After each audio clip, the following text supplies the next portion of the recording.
Ayan. Have a blessed divine hope, everyone. October 28, 2025 at ang oras ay 4:24 p.m. Purihin ang nagsugo, hindi ang mga sinugo. Una at higit sa lahat, wala akong sawang aking tinataas, pinupuri, dinadakila, nilulwalhati, pinasasalamatan, sinasamba ang pinaka-Diyos ng kaluwagan, ang Espiritu at ang inang lupa. Maraming salamat sa apat na elemento ng daigdig, elemento ng apoy, tubig, hangin at ng lupa, at sa apat na direksyon nito from the north, east, west, south. Mabuhay, mahalika, Kingdom of God, the Lufusugsulo Empire, the Darul Islam, the 11 countries, 1 sea, at mabuhay ang nagmumula sa perlas ng sikatan ng araw, at mabuhay ang nagmumula sa 12 tribes. Nawa ang espiritu ng kaliwanagan, kaunawaan, katotohanan, kapayapaan, kahinahunan, kapatawaran, pag-ibig, higit sa lahat ang katarungan ay iiral sa ating lahat.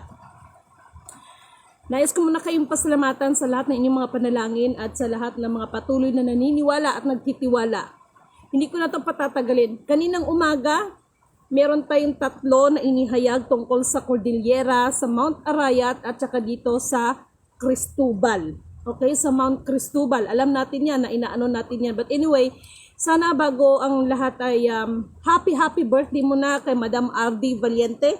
Madam, pasensya ka na talaga dahil mula pa kaninang umaga, grabe, sunod-sunod ang mga bisita. Actually, kakakain lang namin ng pananghalian. Sa totoo lang, sa dami ho ng mga taong dumarating at dahil nahulaan nyo na ang gatas ko na sustagen, Sustagen.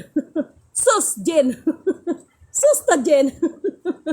Ayan na. So, na-notice ko, sunod-sunod. So, ang daming taong pumapasok, ang daming taong dumarating at natuwa naman ako, no? At nagpasalamat dahil katulad ng sinasabi ko, oo, matindi ang proseso na pinagdadaanan, hindi biro, kaya sipon, luha, pawis, lahat, dinaanan natin lahat. Pasensya na kayo kung sa mga taong sa palagay ninyo ay naabala ko kayo. Kung napirwisyo ko kayo, pasensya na po. Alam na ang pagkukulang ni Lidemen, siguro ang pagbayad ko na hindi agad ng utang, pero pagdating ho ng misyon, yun lang po ang pakikiusap ko sa inyo. Huwag kayong magbitaw ng hindi maganda sa misyon. Okay? Huwag ho kayong magbibitaw dahil ipagpatawad, mahirap, no? Hindi ako magiging kalaban ninyo at hindi po yan pananakot. Paalala ko pa rin po sa inyo dahil mahal ko po kayo. Alam ni Lidime na may pagkukulang, sinisikap na punan, no? Hindi ako perfecto, hindi lahat ng Nagpasalamat nga ako at nandyan kayo, pero wag kayong pasobra ng salita. But anyway, this afternoon, kung kaninang umaga, Cordillera, the Mount Cristobal and the Mount Arayat, mayroon tayong mensahe. At this time, busy ako kasi nagligpit agad ako dahil kakaalis lang ng ibang bisita, tapos mayroong nag-ano sa akin na, ma'am, papunta kami dyan. So, hindi pa nga ako naligo, Ay, Diyos ko. But anyway, meron akong paalala dahil ngayon, ang daming kalat, nagliligpit ako. So sabi ko sa inyo, kapag ang banal na espiritu na ang magdikta na ipapamiminsahe, Lidemen, stop kung anong ginagawa mo. Unahin mo ang mga bagay tungkol sa spiritual. So ngayong hapon, meron akong paalalahanan. Sa Mount Tatlo again, nanindig ang balahibo ko. Dito ngayon sa Samal Island, Dinagat Island at saka sa Balot Island. Ulitin ko, Dinagat Island, Balot Island at saka sa Samal Island. Mag-ingat po kayo dahil po may kakaiba na hindi siya tsunami. Yung ipo-ipo, pero hindi siya apoy, pero mainit siya. Mainit siya na maaring may dala itong kapinsalaan sa kapaligiran. Okay? Iba yung klase ng init niya. May dala ito na kakaiba. Hindi naman kasi ako chemist, hindi kasi ako scientist, no? Pero paalala, Dinagat Island, Dasamal Island, and Dabalot Island. Mag-ingat po yung tatlo, another tatlo na naman, no? Because napansin ko bakit tatlo, 333. Alam nyo ba ang code ng 333? Yan ho ay may kinalaman ho yan sa mga kalupaan. The code of 333 is may kinalaman ito sa kalupaan. Okay? So mag-ingat po kayo dyan dahil merong kakaibang pangyayari na magaganap either sa Samal Island. Tatlo to sa Samal Island, sa Dinagat Island, and Dabalot Island. Ano siya yung, ano ba tawag sa Tagalog nun? Yung para siyang ipo-ipo, pero kakaiba yung hangin na hatid niya dahil mainit. At maaring makaka-apekto ito sa kalusugan ng mga tao. Okay? May kinalaman pa rin siya, ang nakita ko lang, may kinalaman pa rin siya sa global climate change and the Ring of Fire. Sabi ko sa inyo, the Ring of Fire, the Bermuda Triangle, may kinalaman siya at yung tungkol sa mga inaano natin ngayon, nakikita niyo naman sa social media yan yung tinatawag na, yung sa may asteroids, no? Hindi kasi ako scientist, pero kapag iba ang magsasabi, ay talaga paniwala agad kayo, no? Iba kasi yung karunungan na nagmumula sa taas, iba yung karunungan ng pansanlibutan. Okay? Ito, paalala ko lang sa inyo dahil kakaiba yung, ano bang ano yan, whirlwind ba yun? Yung parang ipo-ipo, whirlwind ba yun? Tama bang yung English ko sa ano? Sa ipo-ipo, whirlwind, W-H-I-R-L, wind, W-I-N-D, whirlwind, no? Mainit siya, mainit yung ano niya, no? Mainit. So, hindi ko naman sinabing masusunog ang tao, pero iba yung dating ng init niya. Magdudulot ito ng yung hindi maganda sa health. Okay? Paulit-ulit ko to, Dabalot Island, Dasamal Island, and Dinagat Island. Okay? Itong mga lugar na ito, sorry for my words I need to reveal. Okay? Itong mga lugar na ito, is pugad kasi ito na may mga karunungan pansanlibutan. Alam nyo na ang ibig kong sabihin. Huwag nyo kong mamasamain. Kaya, yung sinabi ng Nigerian na prophet ko, no, na ang Pilipinas kasi ay, totoo naman yung sinabi niya, pero ang inalmahan lang ni Lidimin, oo, nandun na tayo, pero ang dating kasi parang sobra na natin parang makasalanan na para ba yung bansa nila. No, o tingnan nyo ngayon na mula nung nag-prophesy siya, di ba meron kayo nakikita ngayon sa social media, mga Nigerian, yung mga in Jesus name, gagano, tapos may mga, di ba parang, para believable sa lahat, ganon. Kaya mag-ingat, talasan ninyo ang inyong tenga. Marunong kayong humingi ng karunungan sa kataas-taasan. Humingi kayo ng tamang guidance. Na hindi yung kung ano yung naririnig ng inyong tenga na ikakasiya ng inyong mga sarili, yun na yun. Kung ano yung nakikita ng inyong mga mata na ikakasiya ng inyong mga sarili, yun na yun. Hanggat hindi ninyo hanapin ang ugat ng katotohanan, ang katwiran ng nais ng Diyos. I'm so sorry. Sad to say, I'm so sorry. Whirlwind, tornado. Okay, tama pa rin English ko. Charot. Hindi ko akalain tumama ako, Ipo-ipo, parang ganon, di ba? So, ganon, whirlwind. Okay, thank you so much. Tumama pala ako doon. Okay. And then, mag-ingat sa mga, lalo na ngayon, ulan, kung napansin nyo, ulan-init. So, pansinin niyo yung baso, malamig na tubig, bigla mong bubuhusan ng ininit tubig yan, di ba mag-crack? Di ba? Walang pinagkaiba yan sa nangyayari ngayon sa atin, ulan-init. So, nagkakaroon ng epekto, hindi ako scientist pero pinapaliwanag ko sa inyo. Nagkakaroon ito ng epekto sa texture. Texture ba tamang words na gagamitin ko? Sa kalagayan ng lupa. Kaya may mga tendency na, ay paano nangyari na yon? Parang ano bang tawag niyan?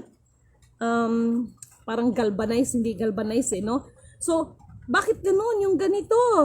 May nangyari yan dito sa papuntang Davao, no?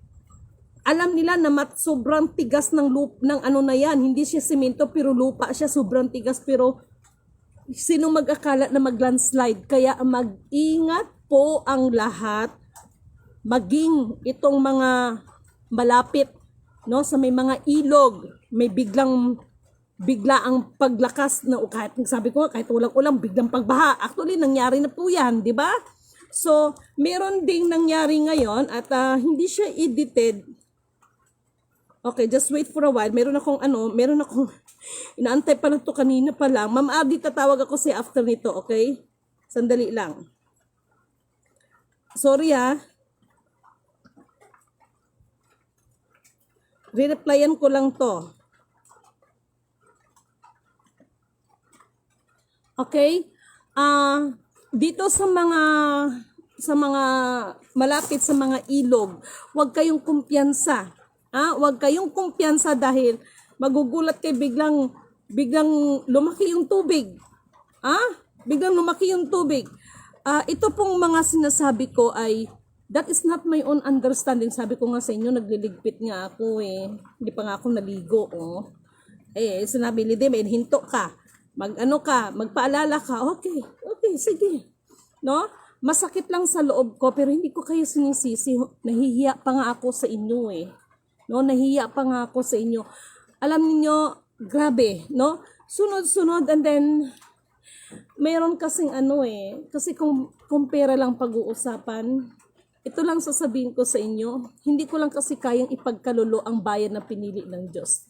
Dahil kung sarili ko lang ang iniintindi ko, hindi ako magkautang-utang sa inyo kung sarili ko lang ang iniintindi ko. Kung sarili ko lang iniintindi ko, kung wala akong pakialam sa ating bayan, pwede naman ako mamuhay ng pwede naman ako mamuhay ng ayahay. Kaya lang, unang-una, hindi kaya ng konsensya ko. Pangalawa, mas malaki ang pananagutan ko sa kataas-taasan. Sabi nga, mas mabuti pa yung hindi mo alam ang totoo kaysa alam mo yung totoo, ginagawa mo pa rin ang mali. Mas malaki ang pananagutan natin sa kataas-taasan. Okay? Ang mga tao puro talaga see is to believe. No? Puro talaga sila see is to believe. Sobra. No, sobra talagang tao. Kaya nga sabi ko sa inyo nung pumunta kami doon sa kabila, pangalanan ko na ng bankers. Ayan, nagkakaalaman din. Ngayon, no? Ang aking mga kasama, ginising nila ako dahil multimo yung asawa ko, ginising niya ako. Pati yung mga kasamaan ko, talagang naggisingan sa dahil sobrang lakas ng ulan. Naanimo yung van, parang bubuhatin sa ulan. Sobrang lakas ng hangin. Sobrang lakas ng hangin pero magtaka ka. Bakit? Wala ka malang makita kahit sanga ng malunggay ay wala kang nakitang nangabali. So, what's the mystery behind? No? Dahil cease to believe ang mga tao. No? Sabi ko nga, mahirap lalo na siguro sa mundo namin. No? Yung iba, yung ugali ng mga tao na cease to believe, ewan ko na lang pag nandun kayo sa mundo namin. Yung mga sobrang katakawan, yung sobrang mga gahaman, mamaya pag dinala ko kayo doon sa mundo namin, pag-atakihin kayo sa puso dahil sa mga kasupangan ninyo. Magandang hapon, Ma'am Lidime, puri na nagsugay ng mga sinugo. Salamat. Maraming salamat din kay Juvilia Sor, kay Mamerto Dante. Maraming salamat sa inyo. Ay, kapatid na Ispulgar, ayan, siya ang nakahula sa gatas ko sa Stagen. At alam mo ba, sunod-sunod, sabi ko, pag may makahula, ay, sabi ng butiki, naniniwala ba kayo sa butiki? Gumaganon, totoo daw yun, di ba? Sunod-sunod, mula kayo ng umaga, kanina lang kami nakakain ng tanghalian. Kaya Mama Ardi, pasensya ka na, hindi ko na dahil sa dami ng tao. Oh my God. Sunod-sunod ang tao ang dumating at sabi ko nga sa inyo, kung ako lang sa sarili ko ang iniintindi ko, hindi ako magkautang-utang sa inyo. Pero hindi lang kaya ng konsensya ko na ipagkalulo ko. Hindi ako katulad ng iba nating hindi ako katulad ng iba nating mga kababayan. Lalo na pag mga foreigner ang kausap, magkandarapa sila. Proud na proud ang mga kurimaw na to. No? Proud na proud dahil dun sa mga salita na, 'di ba? Pero hindi nila iniisip kung anong magiging hinat-kahinatnan ng mga bagay-bagay, no? Basta maano lang nila yung kasiyahan nila sa kanilang mga sarili, okay na sila, wala silang pakialam kung anong magiging outcome. At doon sa kanilang pagkakamali ay maraming sa kaligayahan, no, sa katuwaan, sa kasiyahan, ikaka-benefits nila. Pero kapag meron ng mga ano nito, epekto nito na hindi maganda, nadadama yung ibang tao. Yan naman talagang totoo. Okay? What else? Ano yon? Okay.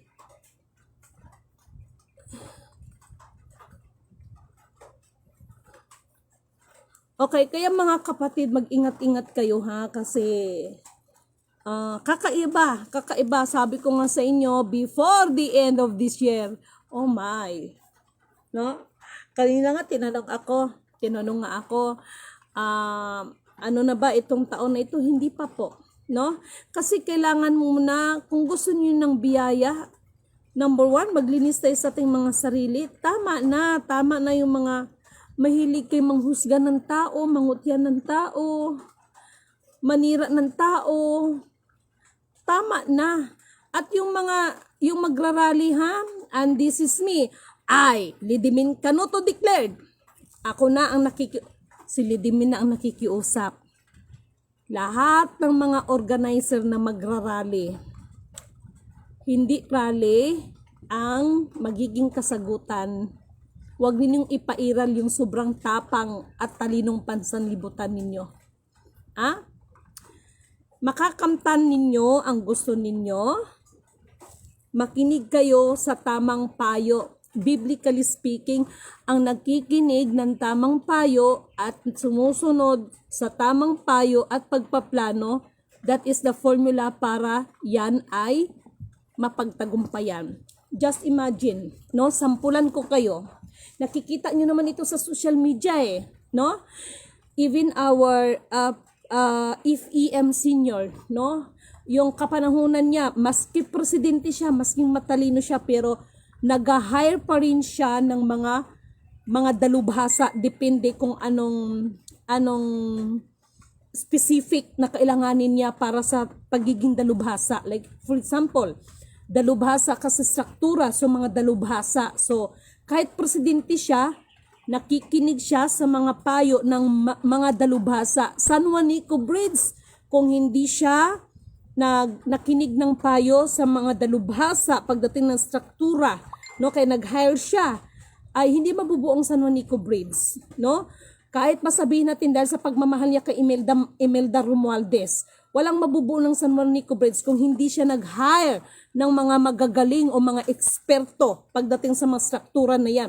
Wala akong pinagkaiba ngayon dyan, kaya kung gusto ninyo na makamtan talaga, makinig kayo ng tamang payo. Hindi yung payo na isasadla kayo sa kapahamakan, no? Sa mga retired generals, okay.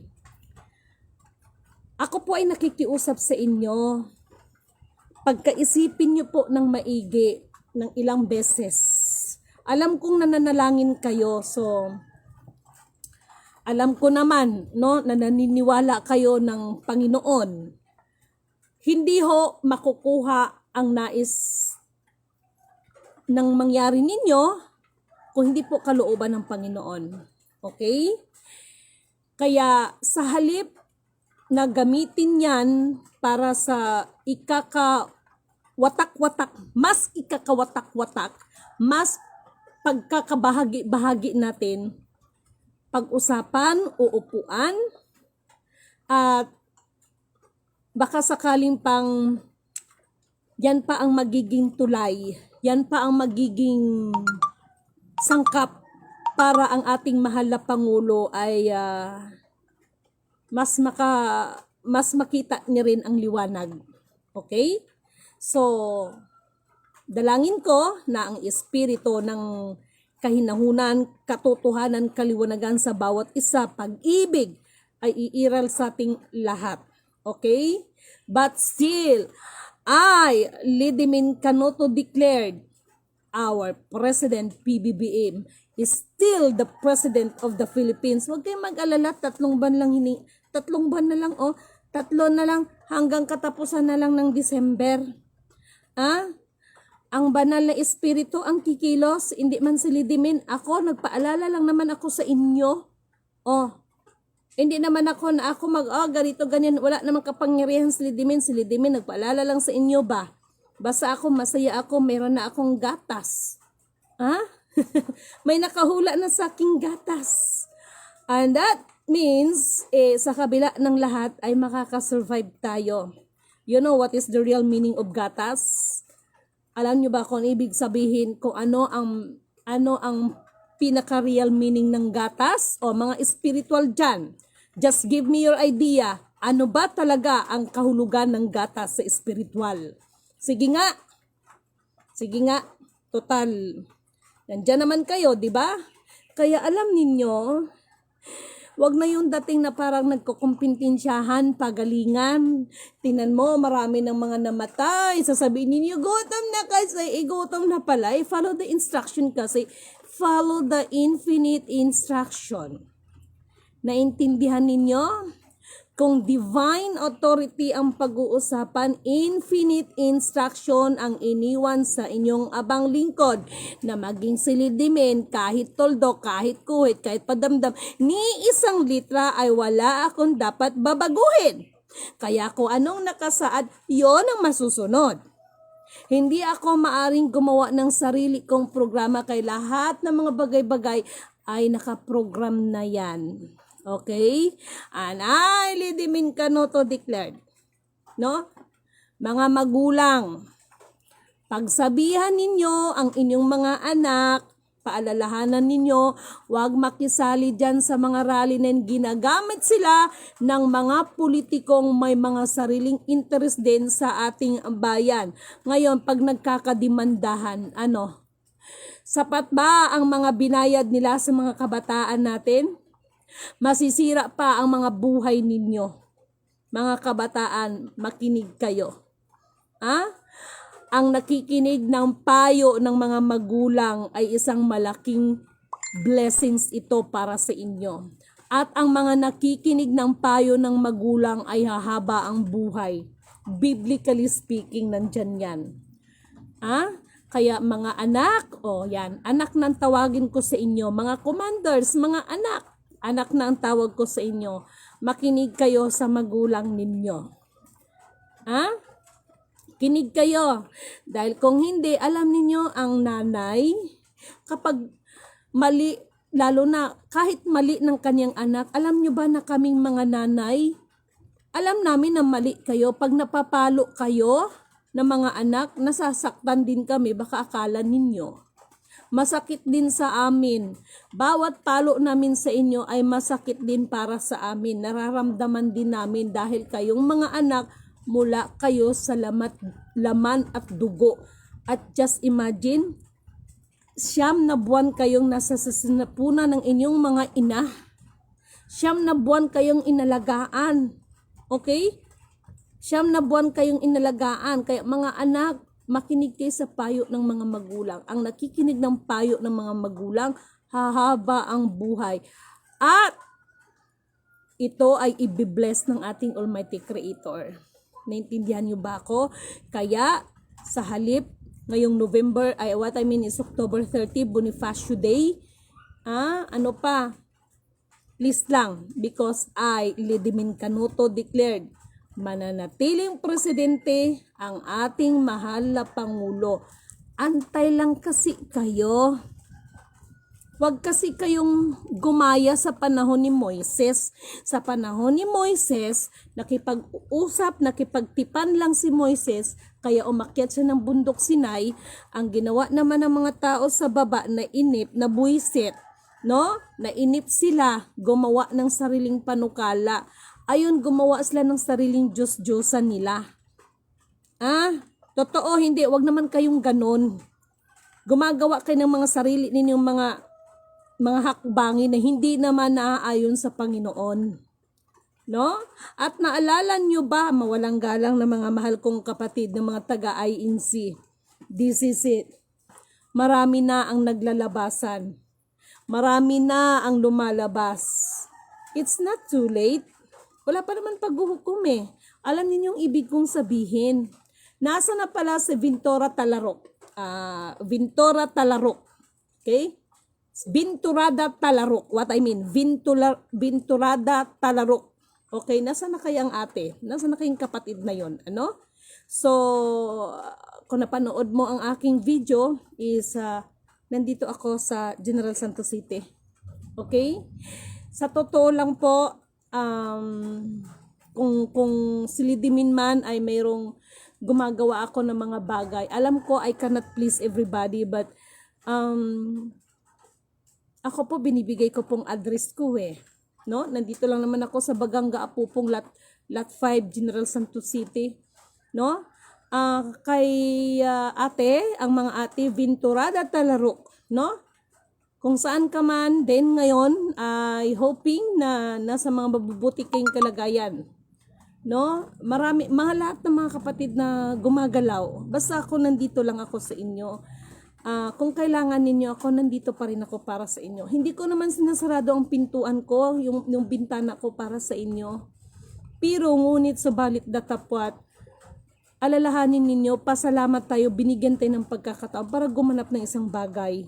Gamitin natin yan, maglingkod tayo sa mga tao na ayon sa ating kalooban at huwag kayong maglingkod na pinapalagay ninyo ang inyong mga sarili na mas nakakahigit kayo sa inyong kapwa. Sa halip, gamitin natin ang nararapat, gawin natin ang nararapat sa ikakapuri, ikakadakila, ikakaluwalhati, ikakapasalamat natin sa nag-iisang Alpha Power Omega. Purihin ang nagsugo, hindi ang mga sinugo. So, mga mahal kong kapatid, yung paalala ko sa inyo, the Samal Island, Dinagat Island, and the Balot Island. Mag-ingat po kayong lahat dyan. Okay? Yung mga bagay-bagay na yan ay katulad ng sinasabi ko, kailangan natin i-ano ang ating mga sarili, suriin ang ating mga sarili mismo. Okay, so maraming salamat sa inyo at hayaan nyo at pinagsisikapan naman natin lahat. Still, si Lidimin ay nilalang pa rin ito. Nilalang pa rin ito sa mga naglalang sa inyo. Okay? So, ang mahalaga, more fun in the earth. Not in the Philippines, more fun in the earth. Sa planeta ninyo, ang saya-saya. But anyway, maraming salamat po at yun po ang ating mensahe at just pray lang kasi may nagpunta man sa akin dito. So, katulad ng sinasabi ko, kung ako lang mukhang pera, hindi ako makakapag-utang. Baka ako pang magpa-utang sa inyo, baka ako pang magbigay sa inyo. Kaya lang, hindi ganun ang ano natin hindi ganun ang aim natin. Okay? So maraming salamat at dalangin ko ng espiritu ng kaliwanagan, kaunawaan, kapayapaan. Alam ko marami sa inyo ang maraming bumabagabag sa inyong mga puso at inyong isipan. Idasal ninyo yan, hingiin ninyo ang tamang karunungan upang mas i-guide kayo ng kataas-taasan. Okay? So maraming salamat at isang mapagpalang magandang bagong pag-asa sa ating mga buhay. Okay? So, thank you so much.